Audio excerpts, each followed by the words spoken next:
বর্তমান সময়ে ওয়েবসাইট আমাদের প্রাত্যহিক জীবনে একটা খুবই গুরুত্বপূর্ণ অংশ দখল করে আছে। আমাদের দৈনন্দিন জীবনে আপনার বিভিন্ন বিজনেস করতে গেলে বা অনলাইন বিজনেস করতে গেলে আপনার ডোমেন এবং হোস্টিং সম্পর্কে আপনার ধারণা থাকাটা খুবই জরুরি। সো ডোমেন আর হোস্টিংটা কি, অনেকেই আসলে এই জিনিসটা জানে না, আর না জানার ফলে তারা তাদের প্রাত্যহিক জীবনে যখন সেই অনলাইনে বিজনেস করতে যায় তখন তারা অনেক প্রতারণার শিকার হয়। সো আজকের এই ভিডিওতে আমি আপনাদেরকে ডোমেন আর হোস্টিং এর বিভিন্ন বিষয় নিয়ে আলোচনা করব। ডোমেনটা আসলে কি, কেন, কিভাবে কিনবেন, এইসব জিনিসগুলো নিয়ে আসলে আমি আজকে আলোচনা করব। আপনি একদম সহজভাবে একটু চিন্তা করুন। ডোমেন হচ্ছে একটি নাম এবং হোস্টিং হচ্ছে একটি স্পেস ভাড়া নেওয়া। জাস্ট এটা মনে রাখেন। সাপোজ আপনি আপনার আশেপাশে অনেক ভ্রাম্যমান দোকান দেখতে পেয়েছেন, লাইক যারা ভ্রাম্যমান ওই দোকানগুলোতে ফুড কার্ট, যেখানে তারা বিভিন্ন ধরনের food like spicy food, burger, চেট, তারপর হলো গিয়ে আপনার পিৎজা, তারপর চিকেন রোল বা ভ্যারাইটিস খাবার বা ফুচকা, এই ধরনের বিজনেস গুলো করে। তো এই জিনিসগুলো আসলে আপনারা অলরেডি দেখেছেন। সো এই বিজনেস গুলো, সাপোজ এখানে আমি এই বিজনেসটা করছি, এখন আপনি আমি একটা ভ্রাম্যমান দোকান বা শপ অপারেট করছি। সো ভ্রাম্যমান শপ যখন অপারেট করছি, তো আপনি আমার আমি সবসময় হাইজেনিক ভাবে খাবারগুলো উপস্থাপন করি, যার জন্য আমার ক্রেতা খুব ভালো। আমার এখানে এসে আপনি 4 দিন খাবারটা খেলেন, 3-4 দিন আমার এই ভ্রাম্যমান দোকানে এসে আপনি খাবার খেলেন। তো খাওয়ার পর আপনি দেখলেন যে খাবারগুলো খুব টেস্টি এবং আমি যেহেতু হাইজেনিক মেনটেন করি, সো আপনার পছন্দ হচ্ছে। কিন্তু আপনি যখন এই আমার সব সম্পর্কে আপনি আপনার বন্ধু বান্ধবদেরকে বলতে চাচ্ছেন, তখনই আপনার বিপত্তি ঘটছে। আমি তো আমার দোকানে কোনো নামের জন্য কোনো ব্যানার বা কোনো ঠিকানা ইউজ করিনি। সো তখন আপনি আমার দোকানটাকে পরিচয় করানোর জন্য আপনি আপনার বন্ধুদেরকে আসলে কোনোভাবেই চিনাতে পারছেন না যে আসলে আপনি কোন দোকান থেকে আপনি এই খাবারগুলো খাচ্ছেন। তো এই প্রবলেমটা আমি নিজেও এখন উপলব্ধি করতে পেরেছি যে হ্যাঁ, আসলে আপনি আমার একটা আইডেন্টিটি ক্রাইসিসে ভুগছি, যার জন্য আপনি আসলে আমাকে পরিচয় দিতে পারছেন না। কারণ আমি খুব ভালো ফুড সাপ্লাই করছি বা ফুড দিচ্ছি, কিন্তু আপনি খেয়ে তৃপ্তি পাচ্ছেন, কিন্তু আপনি এটা আসলে কারোর সাথে শেয়ার করতে পারছেন না। তখনই আমার মাথায় আসলো যে আমি এটাকে একটা নাম দিই, দোকানটাকে একটা নাম দিলে মানুষদেরকে পরিচয় করাতে আরো ইজি হবে। তো আমি যে কথা চিন্তা করলাম, এখন এই যে নাম দেই, নামটা কি করলাম, আমি একটা রেজিস্ট্রেট করে নিলাম নামটা, যে এই নামটা যেন আর অন্য কেউ ইউজ না করতে পারে। এটাই হচ্ছে আসলে ডোমেন। আমার বিজনেসে একটা নাম দিলাম, নামটাকে আমি রেজিস্ট্রেশন করে ফেললাম যেন এই নামে আর অন্য কেউ কখনো বিজনেস করতে না পারে। সো আমার এখন একটা আইডেন্টিটি তৈরি হয়ে গেল, আমার একটা নাম হলো। এখন অনেকে এসে আমার শপ থেকে খাচ্ছে এবং তারা বলতে পারছে যে অমুক শপ থেকে খাচ্ছি। লাইক আমার যেহেতু নামের ব্যাপারটা আসলো, তো আমি আমার নামটা দিলাম হলো spicy-dokan.com সাপোজ। সো আমার স্পাইসি দোকানে আপনি অলরেডি মানুষদেরকে বলতে পারছেন যে স্পাইসি দোকান থেকে আমি খাচ্ছি।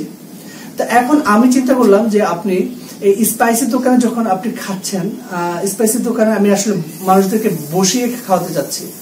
সো আমি যখন বসিয়ে খাওয়াতে যাচ্ছি, তখন আমার কিছু চেয়ার টেবিল লাগবে, আর তার সাথে আমার হলো যে আমার এই দোকানের কিছু প্লেট, গ্লাস প্লেট বা আরো একটু ডেকোরেশন ব্যাপারও চলে আসে। তো তখন আমার মাথায় আসলো যে আমি এই ভ্রাম্যমান স্টাইল থেকে আমি একটা দোকান ভাড়া নিই বা আমি একটা স্পেস ভাড়া নিই, যে স্পেসে আমি আমার এই শপটাকে আরো সুন্দর করে ডেকোরেশন করে আমি কাস্টমারদেরকে বসিয়ে খাওয়াতে পারবো, এবং আমার এতে আমার ভ্যালু ক্রিয়েট হবে, যাতে আমার সেলটা আরো বৃদ্ধি পাবে। তো আমি যেই চিন্তা করলাম সেই হিসেবে আমি একটা গিয়ে স্পেস নিলাম, একটা দোকান নিলাম, দোকানের মধ্যে আমি সুন্দর করে ডেকোরেশন করলাম, করে আমি আমার এবার বিজনেসটা ওইভাবে অপারেট করা শুরু করলাম। সো আমি যে স্পেসটা ভাড়া নিলাম, এটা হচ্ছে আসলে আপনার একটা হোস্টিং সাপোজ। এখন আপনি ডোমেনটা কি, ডোমেনটা হচ্ছে একটা নাম, আর হোস্টিংটা হচ্ছে আপনি যখন আপনার ওয়েবসাইটের যত media file like HTML CSS বা আপনার ছবি বা আপনার আনুষঙ্গিক যা আছে সব রাখবেন যে স্পেসটার মধ্যে, সেটাই হচ্ছে আপনার হোস্টিং।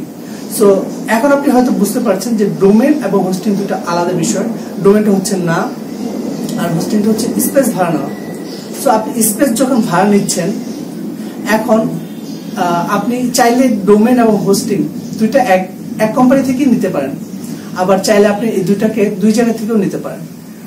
সো আমার মনে হয় আপনারা এখন ডোমেন আর হোস্টিংটাকে মোটামুটি ধরতে পেরেছেন। এখন এখানে আরেকটু অ্যাড করে দিচ্ছি আমি, সেটা হচ্ছে ডোমেন আর হোস্টিং দুইটা সম্পূর্ণ আলাদা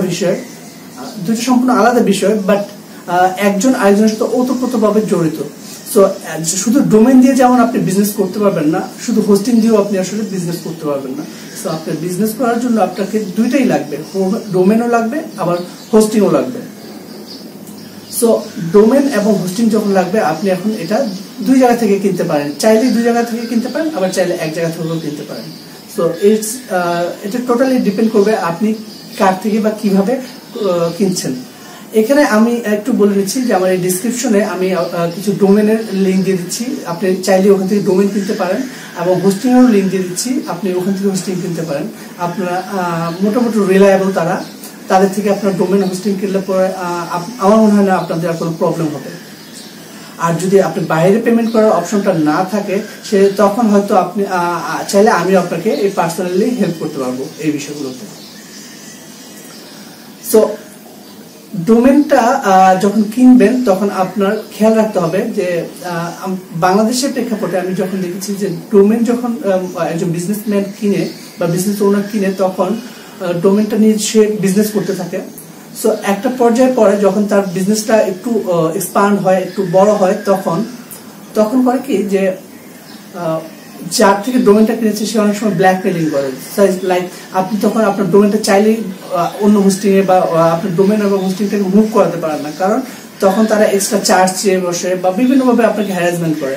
সো এই ক্ষেত্রে আপনি যখন ডোমেনটা কিনবেন তখন অবশ্যই খেয়াল রাখবেন ডোমেনের একটা কন্ট্রোল প্যানেল থাকে। সো কন্ট্রোল প্যানেল যদি না দেয় কেউ, তাহলে আপনি ওই জায়গাতে আমার মানে সাজেশন হচ্ছে আপনি ওই জায়গাতে না যান।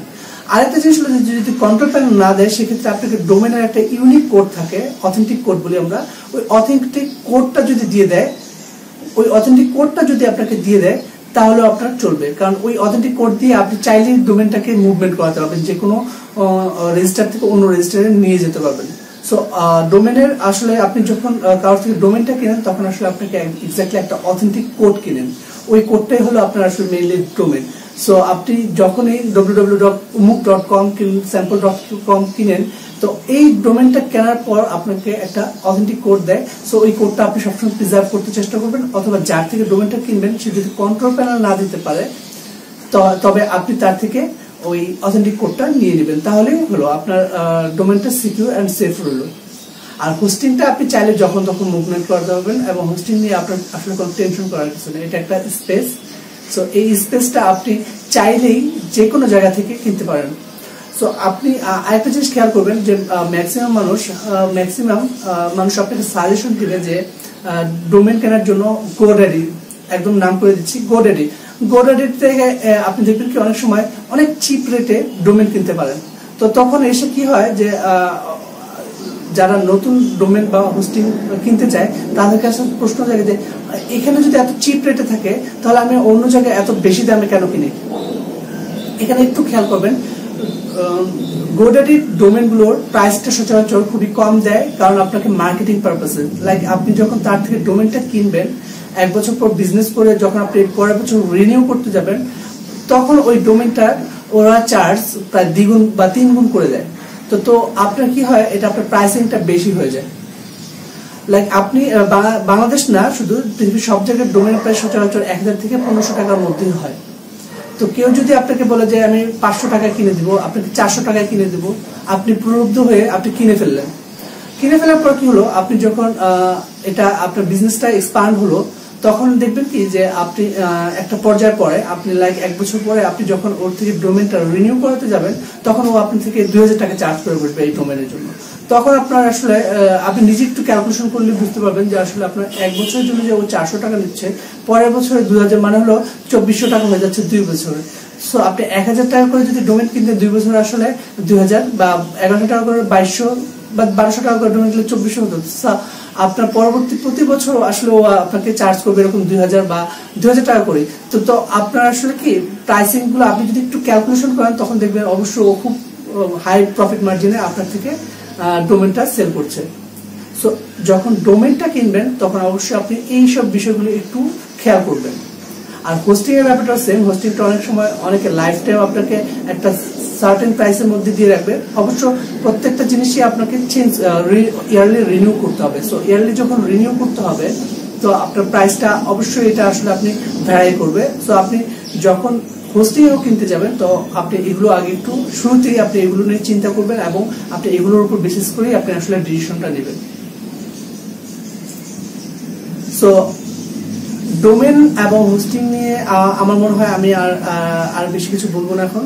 তো আপনারা যদি ইনকেস আপনাদের ডোমেন এবং হোস্টিং নিয়ে আরো কোনো কোশ্চেন থাকে আপনারা চাইলে আমার ফেসবুক গ্রুপ আছে, আমার ডিসক্রিপশনে দেওয়া ফেসবুক গ্রুপে আপনারা জয়েন করবেন এবং ওইখানে এসে আপনারা যে কোনো প্রশ্ন করলে আমি ওগুলোর উত্তরগুলো দিয়ে দিব ইনশাল্লাহ। আর যে কোনো প্রবলেম ফেসবুক রিলেটেড বা আপনাদের বিজনেস রিলেটেড যে কোনো প্রবলেমের জন্য আমাকে পার্সোনালি নক দিতে পারেন অথবা আমাদের গ্রুপে এসে আপনি জয়েন করতে পারেন। ইনশাল্লাহ আমি আপনাদেরকে হেল্প করব। সবাই ভালো থাকবেন। আর আমার চ্যানেলটি যদি এখনো সাবস্ক্রাইব না করে থাকেন তো অবশ্যই চ্যানেলটি সাবস্ক্রাইব করবেন এবং ভিডিওটি যদি আপনার ভালো লাগে অবশ্যই লাইক দিবেন, কমেন্ট করবেন। ধন্যবাদ।